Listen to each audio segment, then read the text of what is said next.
the Father, and of the Son, and of the Holy Spirit. Amen. Prayer to the Sacred Heart of Jesus and the Immaculate Heart of Mary. O Heart of Jesus, pierced for our sins, and giving us your Mother in Calvary. O Heart of Mary, pierced by sorrow, and sharing in the sufferings of your divine Son for our redemption. O sacred union of these two hearts, praised be the God of love, who united them together.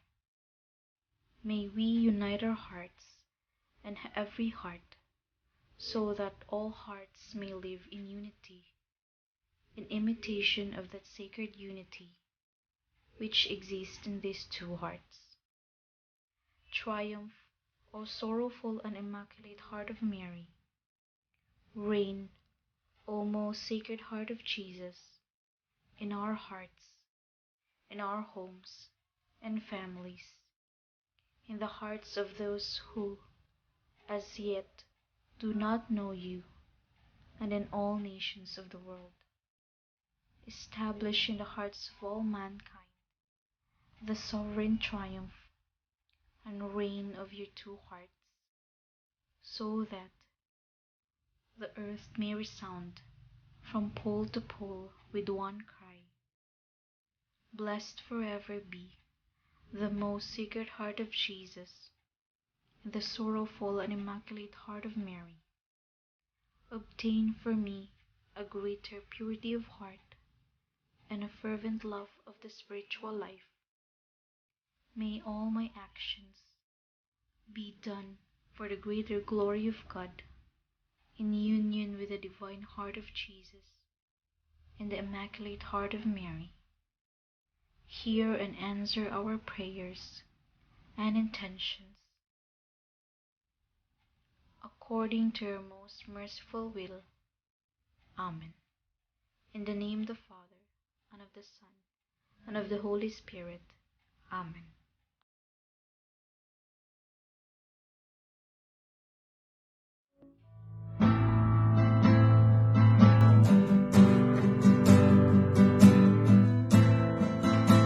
Sing hallelujah to the Lord,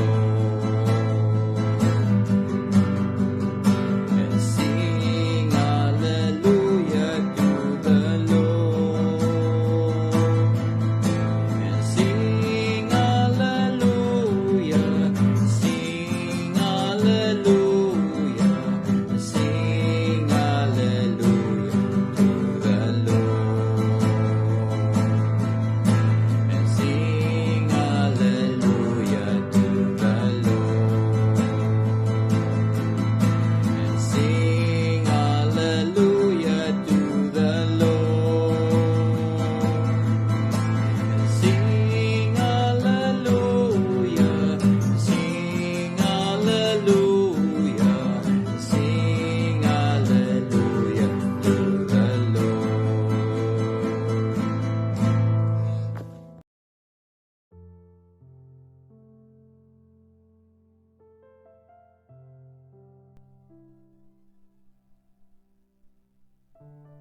Ang mabuting balita ng Panginoon ayon kay San Lucas, Kapitulo 12, talata 39 hanggang 48. Papuri sa iyo, Panginoon. Nung panahong iyon, sinabi ni Jesus sa kanyang mga alagad, "Tandaan ninyo ito. Kung alam lamang ng puno ng sambahayan kung anong oras darating ang magnanakaw, hindi niya pababayaang pasukin ang kanyang bahay. Kayo may dapat humanda sapagkat darating ang Anak ng Tao sa oras na hindi ninyo inaasahan." Itinanong ni Pedro, "Panginoon, sinasabi po ba ninyo ang talinghagang ito para sa amin o para sa lahat?" Tumugon ang Panginoon, "Sino nga ang dapat at matalinong alipin? Hindi ba siya ang pamamahalain ng kanyang Panginoon sa sambahayan nito upang magbigay sa ibang mga alipin ng kanilang pagkain sa karampatang panahon? Mapalad ang aliping iyon kapag dinatnan siyang gumagawa ng gayon. Pagbalik ng kanyang Panginoon, sinasabi ko sa inyo, pamamahalain siya ng kanyang Panginoon sa lahat ng ari-arian nito. Ngunit, kung sabihin sa sarili ng aliping iyon, matatagalan pa bago magbalik ang aking Panginoon, at simulan niyang bugbugin ang ibang aliping lalaki at babae, kumain, uminom, at maglasing. Darating ang Panginoon ng aliping iyon sa araw na hindi niya inaasahan at sa oras na hindi niya alam. Buong higpit na parusahan siya ng Panginoon at isama sa mga di tapat. At ang aliping nakakaalam ng kalooban ng kanyang Panginoon, ngunit hindi naghanda ni sumunod sa kalooban nito, ay tatanggap ng mabigat na parusa. Ngunit ang aliping hindi nakakaalam ng kalooban ng kanyang Panginoon at gumawa ng mga bagay na nararapat niyang pagdusahan ay tatanggap ng maagaang parusa. Ang binigyan ng maraming bagay ay hahanapan ng maraming bagay, at ang pinagkatiwalaan ng lalong maraming bagay ay pananagutin sa lalong maraming bagay. Ang mabuting balita ng Panginoon. Pinupuri ka namin, Panginoong Hesus Kristo. Isang mapagpalang Miyerkules po sa ating lahat. Una-una po sa lahat, ako po ay nagpapasalamat sa ating poong may kapal sa mga oras na ito na pinagkaloob niya po sa atin upang tayo po ay makabahagi ng kanyang mabuting balita. At ako po ay nagpapasalamat sa lahat nating ng mga subscribers, sa lahat nating mga kaibigan, kamag-anak, at ang mga tumatangkilik sa ating munting channel na ito, sa ating munting gawain. Sa araw na ito ng Miyerkules, araw din ng devotion or novena to our Mother of Perpetual Help. So sana naway nakapagsimba tayo at nakahingi ng tulong ng ating mahal na ina na mabigyan ng kasagutan ng ating mga panalangin. So sa ating ebanghelyo sa araw na ito ng Wednesday, October 25, 2023, ito po ay mula kay St. Luke, chapter 12, verse 39 to 48. Sa ating ebanghelyo, sinasabi dito ng ating Panginoon that lagi tayong humanda, no? Dito, tinanong ni Pedro ang ating Panginoon na sabi niya, Panginoon, sinasabi po ba ninyo ang talinghaga ito para sa amin o para sa lahat?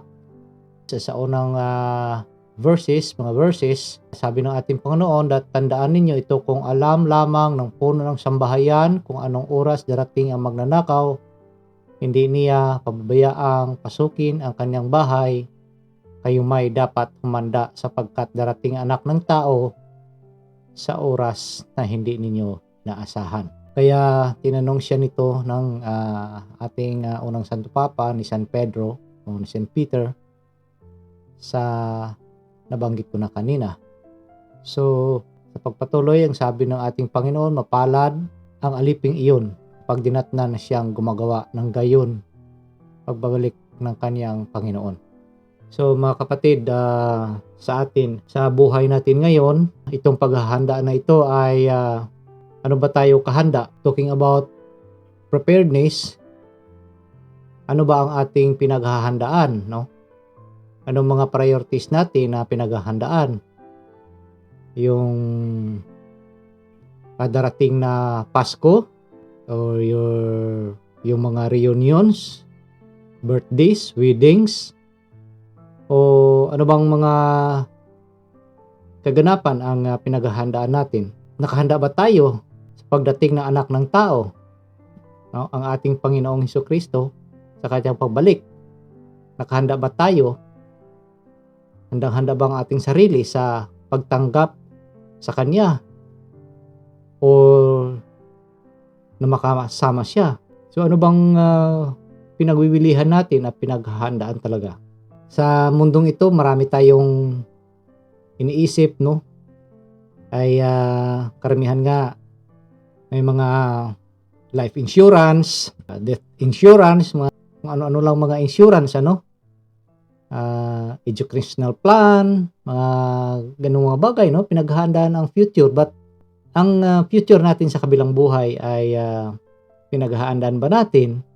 Kaya kung tayo po ay tagasunod, isang masunuring alipin, ay tayo po ay dapat maghanda, no? Anumang oras na darating ang ating Panginoon. So, preparedness is very essential, I should say, sa kaligtasan ng ating kaluluwa, mga kapatid. But sa mundong ito ay marami ang mga hadlang, no? Na mga bagay na ito ay hinadlangan ng mga kung anong mga bagay na ini-introduce sa atin, mailihis ang ating focus, no, sa ating Panginoon. So dapat maging vigilante tayo sa ating buhay araw-araw sa mga bagay na minsan ay naglalayo sa atin, no, sa ating Panginoon. So dito sa ating Ebanghelyo, nabanggit din ng ating Panginoon dito that yung aliping na hindi niya inaasahan at sa oras na hindi niya alam na darating ang kanyang Panginoon, pero sumusunod sa kalooban ng Panginoon ay talagang magkakaroon ng biyaya, no? Pero yung mga alipin na alam ang kalooban ng Panginoon pero ibang parang ningas kugon lang na ay yung Panginoon ko matagal pa naman. So ay wala ginagawa kundi gumawa ng hindi karapat-dapat. Buong higpit siyang parurusahan, no? At isasama sa di mga dapat, sabi ng ating Panginoon. So dito nabanggit din na ang aliping nakaalam o nakakaalam ng kalooban ng kanyang Panginoon ngunit hindi naghanda, isunod sa kalooban nito ay tatanggap ng mabigat na parusa. So we know, no? But hindi natin ginawa, wala tayong action. Paparusahan tayo ng napakabigat, no? Sabi ng ating Panginoon din, ngunit ang aliping hindi kakaalam ng kalooban ng kanyang Panginoon at gumawa ng mga bagay na nararapat niyang pagdusahan ay tatanggap ng magaang parusa. At nabanggit din ng ating Panginoon that ang binigyan ng maraming bagay ay hanapan ng maraming bagay at ang pinagkatiwalaan ng lalong maraming bagay ay pananagutin sa lalong maraming bagay. So dito focus dito ang mga bagay na pinagkakatiwala sa atin, ano? So it will say about responsibility, no? Yung task, no, na binigay sa iyo. So you are responsible of all these things, no? So dapat alalahanin natin that there are many things na binigay sa atin ng ating Panginoon na dapat nating sundin. So may mga responsibilidad tayo na binigay sa atin, may mga accountability tayo, no, na dapat nating sundin, ano. So una, sinabi ng ating Panginoon, dapat maghanda tayo. At dito sa last part ng ating gospel ay yung responsibility at accountability. So accountable tayo at responsible tayo sa mga bagay na binigay sa atin, ano. Ito po'y kaloob ng Diyos. So kung anong kaloob ng Diyos sa atin, may mga bagay na pinapayagan ng ating Panginoon na mangyari sa ating buhay. So dapat tayo magiging matatag dito, no, sa pagharap ng mga bagay na ito. At ang ating Panginoon, bago siya umakyat sa langit, ay nagbili ng dapat natin sundin. para po tayo ay makasama niya sa kanyang kaharian. So yung mga responsibilidad natin, being tagasunod ng ating Panginoon, ay dapat nating gampanan, sundin, no, ang mga alituntunin na binigay niya sa atin. Huwag tayong magiging parang ningas kugon lang sa ating mga Pilipino. Ganun ang ating mga kasabihan palagi, no. Yung bang sa una napakaganda, but then kalaunan ay bumabalik pa rin, no, sa dating gawi, no. Yung iba naman ay maganda lang, no, or mabuti sa harap ng marami. Sa likod noon ay nandoon pa rin yung masasamang ugali. So lalo-lalo na ngayong nalalapit na barangay elections, marami ngayong mga bubuting tao, no, namimigay ng mga bagay na para maalala siya, no. But then kung matapos ng eleksyon, ayun, wala na, hindi mo na makikita. Yung iba nagagalit dahil natalo. So ganun lang yun, mga kapatid.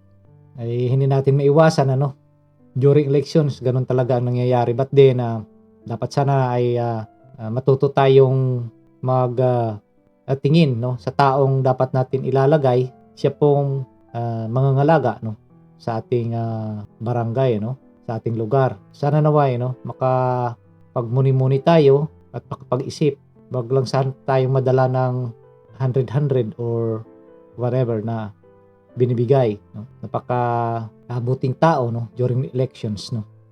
But din kung pupuntahan mo at hihingan mo ng tulong, tikom ang palad. Kung magbibigay man, marami pang sinasabi. So sana naway itong mga bagay na ito ay iwasan natin, magiging matapat tayo sa ating Panginoon. Kung anong kalooban niya sa atin, yun ang sundin natin. So kaya mga kapatid, sa ating ebanghelyo ngayon, sinasabi ng ating Panginoon na tayo po ay dapat maghanda, ating gampanan ang ating mga responsibilidad at accountability sa mga bagay na pinagkaloob niya sa atin. So yun lang po mga kapatid. Marami pong salamat at muli ako po ay nagpapasalamat sa lahat natin ng mga masugid na mga taga-subaybay, sa ating mga subscribers, viewers, to all my relatives and friends. Marami pong salamat sa inyo. Kung sino man kayo, marami pong salamat sa walang sawang pag-view, pagtangkilik sa aking munting channel na ito. So sana naway ang Panginoon ay gagabay sa atin sa araw-araw nating pamumuhay at ilayo po tayo sa anumang kapahamakan. At wag lang po nating kalimutan na kumapit lang po sa patalim ang salita ng ating Panginoong Jesucristo. So marami pong salamat at God bless us all. Manalangin po tayo sa ngalan ng Ama, ng Anak, ng Diyos Espiritu Santo. Amen. Spirit of wisdom and understanding, enlighten our minds to perceive the mysteries of the universe in relation to eternity. Spirit of right judgment and courage, guide us and make us firm in our baptismal decision to follow Jesus' way of love. Spirit of knowledge and reverence, help us to see the lasting value of justice and mercy in our everyday dealings with one another. May we respect life as we work to solve problems of family and nation, economy and ecology. Spirit of God, spark our faith, hope, and love into new action each day. Fill our lives with wonder and awe by your presence, which penetrates all creation. Amen.